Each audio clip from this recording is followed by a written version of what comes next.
नमस्कार दोस्तों आप सभी का हमारे YouTube चैनल पर बहुत बहुत स्वागत है। दोस्तों 22 अप्रैल 2023 को ज्योतिष संसार में एक बेहद चमत्कारी घटना घटित होने वाली है, क्योंकि इस दिन पर देवताओं के गुरु बृहस्पति अपनी राशि परिवर्तन करने जा रहे हैं और वह मीन राशि से मेष राशि में गोचर करेंगे। और दोस्तों मेष राशि में पहले से ही वहाँ पर सूर्य, बुध और राहु विद्यमान है। और यहाँ पर जो है गुरु राहु चांडाल योग बनेगा तथा चतुर्ग्रही योग बनेगा, जो कि विश्व के सभी जातकों को प्रभावित करेगा। तो दोस्तों ये घटना बहुत ही संयोग से बनती है, कभी कभार ऐसी घटनाएं घटित होती हैं। तो यह आपके जीवन में भी उतार चढ़ाव लाएगी, आपको भी शुभ अशुभ फल प्रदान करेगी। आपको बता दें दोस्तों कि गुरु बृहस्पति, जिन्हें देवताओं का गुरु कहा जाता है और वैदिक ज्योतिष में सबसे शुद्ध दृष्टि वाला शुभ ग्रह माना जाता है, 22 अप्रैल 2023 को प्रातःकाल 3:33 पर अपनी स्वराशि मीन राशि से निकलकर अपनी मित्र राशि यानी मेष राशि में प्रवेश करेंगे। जब देवगुरु बृहस्पति मेष राशि में प्रवेश करेंगे उस समय वह अपनी अस्त अवस्था में होंगे, क्योंकि 28 मार्च से बृहस्पति मीन राशि में अस्त अवस्था में आ जाएंगे और फिर 27 अप्रैल प्रातःकाल 2:07 तक अस्त अवस्था से बाहर निकल आएंगे। जब बृहस्पति का गोचर मेष राशि में होगा तो वहाँ पर पहले से ही उपस्थित राहु बृहस्पति से संयोग करेंगे और इन दोनों की यह युति गुरु चांडाल दोष का प्रभाव भी दिखाएगी। साथ में दोस्तों वहाँ पर बुध और सूर्य पहले से विराजमान हैं और बृहस्पति के जाने से मेष राशि में 4 ग्रह विद्यमान हो जाएंगे और इस प्रकार यहाँ पर चतुर्ग्रही योग बनेगा और चारों ग्रहों की ऊर्जा एक साथ संयुक्त होकर जातकों को प्रभावित करेगी। बृहस्पति 4 सितंबर को 4:58 पर वक्री अवस्था में आ जाएंगे और वर्ष के अंतिम दिन यानी 31 दिसंबर 2023 को प्रातःकाल 7:08 पर वक्री अवस्था से बाहर आएंगे। वैदिक ज्योतिष के अनुसार बृहस्पति का राशि परिवर्तन बहुत महत्वपूर्ण प्रभाव देने वाला माना जाता है, क्योंकि देवगुरु बृहस्पति की दृष्टि अमृत के समान होती है और यह जिन भावों पर अपनी दृष्टि डालते हैं उनकी वृद्धि करते हैं। वैसे भी यह एक वृद्धि कारक ग्रह है।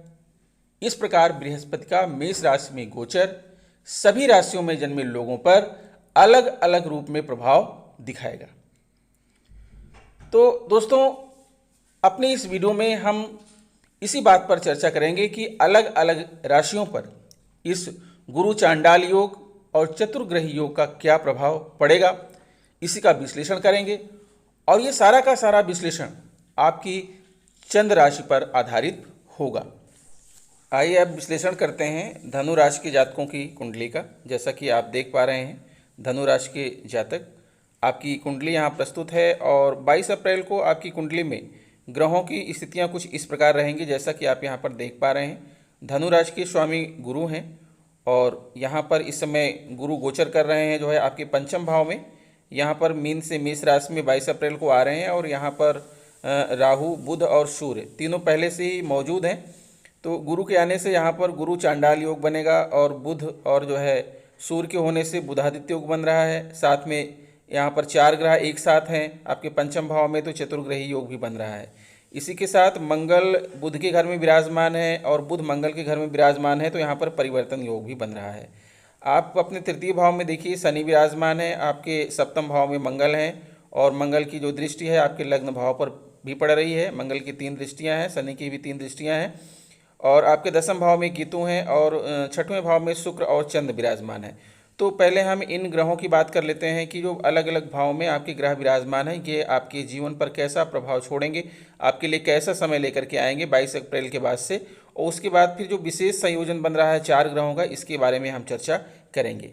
तो दोस्तों सबसे पहले चलिए बात कर लेते हैं कि शनि जो है आपके तृतीय भाव में विराजमान है, यहाँ पर शनि का क्या इफेक्ट होगा आपकी लाइफ में। दोस्तों शनि को वैदिक ज्योतिष में कर्म फलदाता माना गया है। इन्हें न्यायाधीश की संज्ञा दी गई है।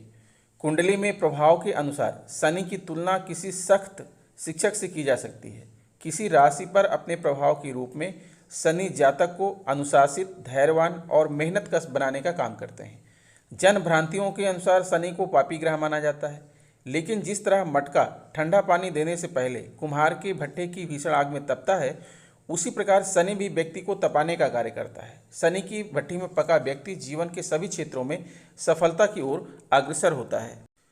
कुंडली का जो तीसरा भाव है उसे पराक्रम भाव के नाम से जाना जाता है। इसका संबंध कुंडली के महत्वपूर्ण फेरबदल, छोटे भाई, दोस्त, सगे संबंधी, नौकर चाकर, पड़ोसी जैसे अनेक महत्वपूर्ण क्षेत्रों से होता है।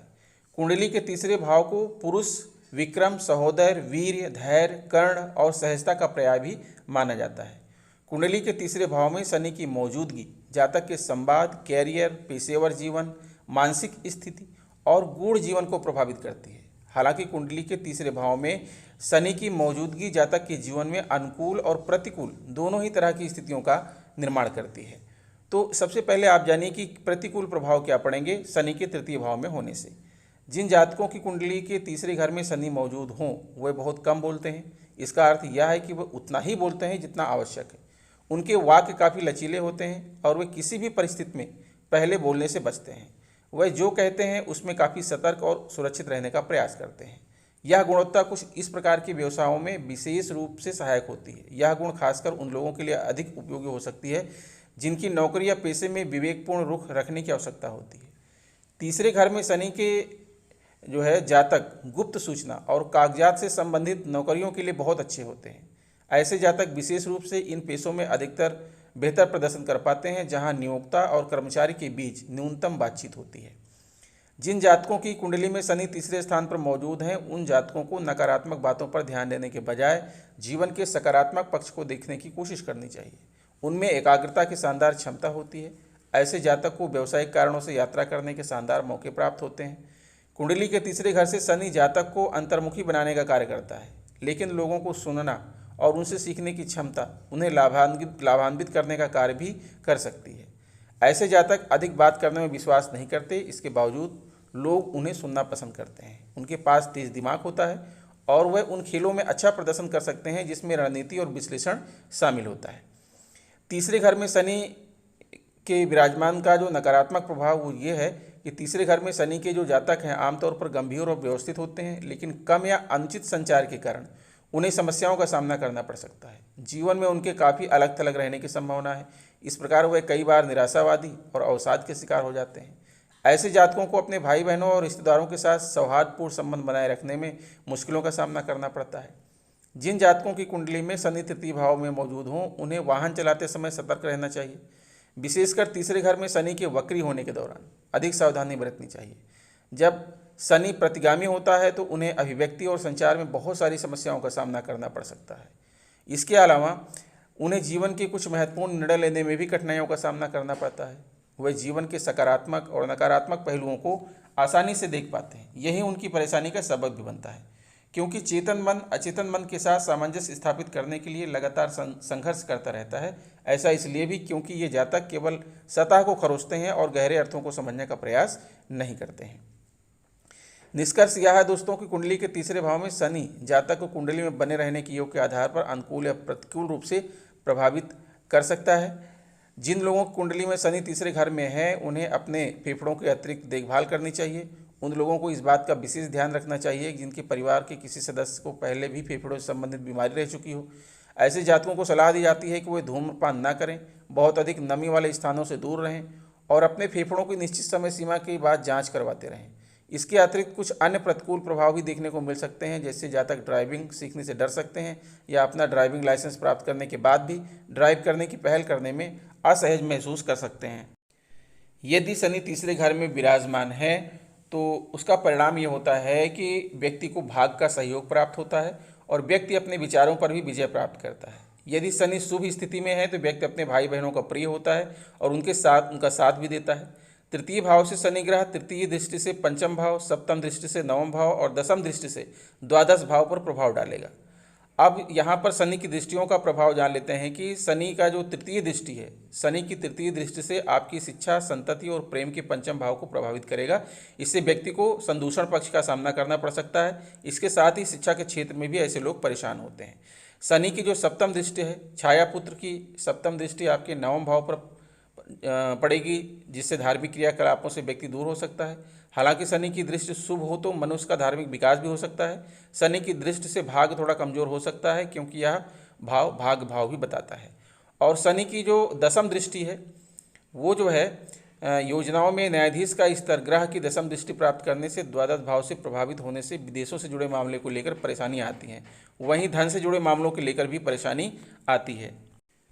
अब बात करते हैं दोस्तों कि आपके सप्तम भाव में मंगल विराजमान है, तो कुंडली के सप्तम भाव से स्त्री, विवाह, व्यापार, साझेदारी, झगड़े की जानकारियां प्राप्त होती हैं।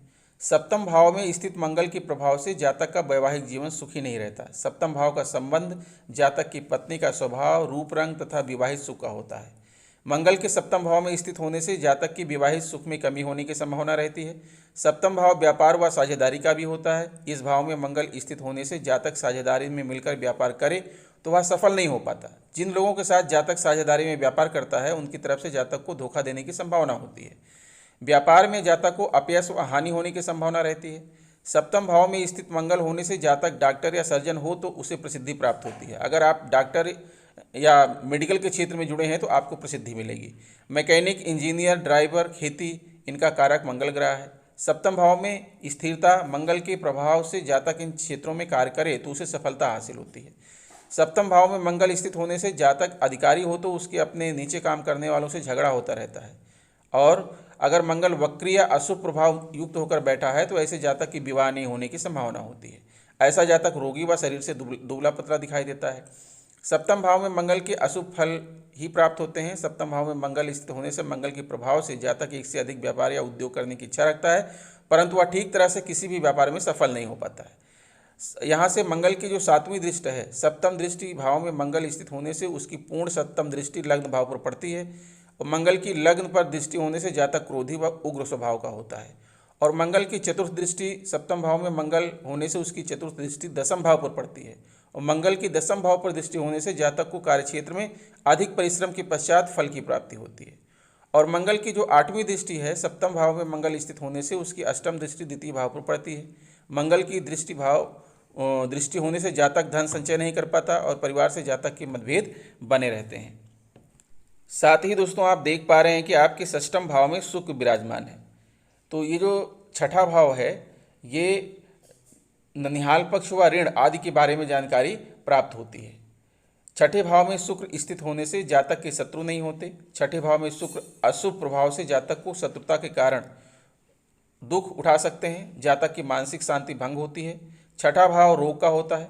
शुक्र के आकर्षण का कारक ग्रह होने से जातक विपरीत लिंगों को देखने पर आकर्षित होता है। जातक की आर्थिक, लैंगिक आसक्ति व उच्चता के कारण जातक के स्वास्थ्य पर बुरा प्रभाव पड़ता है। जातक को यौन रोग होने की संभावना होगी। शुक्र ग्रह की सुख सुविधा व भौतिकता का कारक ग्रह छठे भाव में स्थित शुक्र के प्रभाव से जातक अपनी सुख सुविधा व आराम से संबंधित जीवन के लिए कार्य व्यय कर सकता है। उनके कार्यकुशल स्वभाव के कारण उस पर ऋण होने की संभावना होगी। छठे भाव को दुह स्थान माना जाता है। शुक्र स्त्री का कारक होने से वह जातक की पत्नी का भी कारक होता है। छठा भाव दुह स्थान में स्थित होने से जातक को पत्नी के बारे में किसी प्रकार की संबंधता व चिंता होती है। छठे भाव में शुक्र होने से जातक को ननिहाल से स्नेह व प्रेम मिलता है। मामा व मौसी से जातक को सुख व सहयोग प्राप्त होता है। ऐसे जातक तकनीकी परामर्शदाता, दलाल का कार्य कर सकते हैं। आपके दसम भाव में केतु यहाँ पर गोचर कर रहे हैं और दसम भाव में स्थित केतु आपको तेजस्वी और बलवान बनाते हैं। आप बुद्धिमान और विभिन्न शास्त्रों को जानने वाले व्यक्ति हैं। आत्मज्ञानी और शिल्पकार के जानकार भी हैं। आप हर मामले में विजय प्राप्त करने वाले और प्रसिद्धि व्यक्ति होंगे। आप स्वभाव से मिलनसार व्यक्ति हैं। आप एक प्रभावशाली व्यक्ति हैं और आपका प्रभाव अतुलनीय है। आपके विरोधी भी आपकी प्रशंसा करते हैं। आपको यात्राएं बहुत पसंद होंगी। आप शत्रुओं को परास्त करने वाले व्यक्ति हैं। लेकिन यहाँ स्थित केतु कुछ अशुभ फल भी देता है। फलस्वरूप आप कुछ व्यर्थ के कामों में अपने परिश्रम को बेकार कर देते हैं। आप कुछ हद तक अभिमानी भी हैं। माता पिता में से किसी एक का सुख कम मिलेगा। पिता को लेकर कुछ चिंता रह सकती है। जब भी आप अच्छे काम के लिए प्रयत्नशील होंगे उसमें कुछ व्यवधान आ सकते हैं। वाहन से भी आपको कुछ भय रह सकता है, अतः वाहन आदि सावधानी से चलाएं। पशुओं के माध्यम से कुछ पीड़ा रह सकती है। आपको पराये संबंधों से अधिक लगाव हो सकता है। आप मानसिक रूप से असंतुष्ट रह सकते हैं। यहाँ स्थित केतु आपको गुदा, पाँव, वात आदि रोग दे सकता है। आपको चोरों के द्वारा भी कष्ट हो सकता है। तो आइए दोस्तों, अब हमने ग्रहों की बात कर लिया, अब बात करते हैं जो आपका विशेष संयोजन बन रहा है आपकी कुंडली में 4 ग्रहों का, इनका क्या प्रभाव होगा आपके जीवन पर, इसकी चर्चा करते हैं। प्रिय धनु राशि के जातकों, बृहस्पति का गोचर आपकी राशि से पंचम भाव में होगा। गुरु ही धनु राशि के स्वामी ग्रह हैं। पंचम भाव में हो रहा देवगुरु बृहस्पति का यह गोचर आपके लिए मिश्रित परिणाम लेकर आएगा, क्योंकि जब यह गोचर होगा तो एक प्रकार से पितृदोष का निर्माण होगा। यदि आपकी कुंडली में पहले से ही पितृदोष विद्यमान है तो इस दौरान उस पितृदोष की समस्याएं आपके सामने आ सकती हैं। इसलिए इस दौरान आपको पितृदोष को शांत कर लेना अत्यंत आवश्यक होगा, नहीं तो चुनौतियों और समस्याओं का सामना करना पड़ेगा। आपको अपनी संतान को लेकर चिंता हो सकती है। आर्थिक समस्याएं धीरे धीरे दूर होने लगेंगी और आपके पास धन प्राप्ति के मार्ग सुलभ होने लगेंगे, लेकिन पारिवारिक जीवन में कमी आएगी। प्रेम संबंधों के लिए यह गुरु गोचर 2023 अनुकूल नहीं रहेगा। झगड़े होने और रिश्ते में बिखराव की स्थिति भी हो सकती है। यदि आप विद्यार्थी हैं तो आपकी एकाग्रता भंग होगी और पढ़ाई पर ध्यान नहीं रहने से शिक्षा संबंधित समस्याओं का सामना भी करना पड़ सकता है। लेकिन एक अच्छी बात यह होगी कि आपको भाग्य का सहयोग मिलेगा, जिससे बिगड़ते हुए काम बनने लगेंगे और आपका मनोबल भी धीरे धीरे ऊंचा होगा। आपको अपने कुल देवी देवताओं की पूजा करने से प्रबल लाभ के योग बनेंगे। यदि आप धार्मिक मार्ग अपनाएंगे तो बहुत फायदा होगा और आपकी समस्याएं स्वयं दूर हो जाएंगी। गोचर की शुरुआत में नौकरी में बदलाव की संभावना भी बनी रहेगी। आपको प्रतिदिन 108 बार देवगुरु बृहस्पति की बीज मंत्र का जाप अवश्य करना चाहिए। तो दोस्तों, आशा करता हूं कि यह वीडियो आपको अच्छी लगी होगी और गुरु बृहस्पति आपको सदा प्रसन्न रखें, निरोग रखें। आप जो है धन लाभ अर्जित करें, आपके परिवार में खुशियां आए। इन्हीं बातों के साथ विदा लेता हूं। मिलता हूं आपसे नेक्स्ट वीडियो में। तब तक के लिए नमस्कार।